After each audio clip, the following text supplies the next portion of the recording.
السلام علیکم ماماګانو.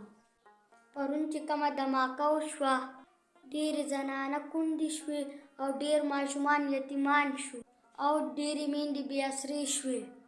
دا څومره هم پولیس ماماګان شهیدان شو، الله تعالی دې ورته جنت الفردوس کې اعلی مقام ورکړي، آمین. ماماګانو تر کوم پورې به پښتانه وژلي شي؟ دې پښتانو تر اوسه پورې څوک نه دي ازار کړي، بیا هم پښتون وژلی شي. کله چې سیاسي لیډر ووژلی شي نو بیا هړتالونه هم شروع شي او روډونه هم بند شي. چې پولیس ماماګان شهیدان شو نو هیچا هم نه هړتال وکړو او نه چا روډ بند کو. ماماګانو کو تاسو دې شهیدانو دپاره اواز نه اوچتوئ نو مونږه ماشومان به دې شهیدانو دپاره اواز اوچتوو.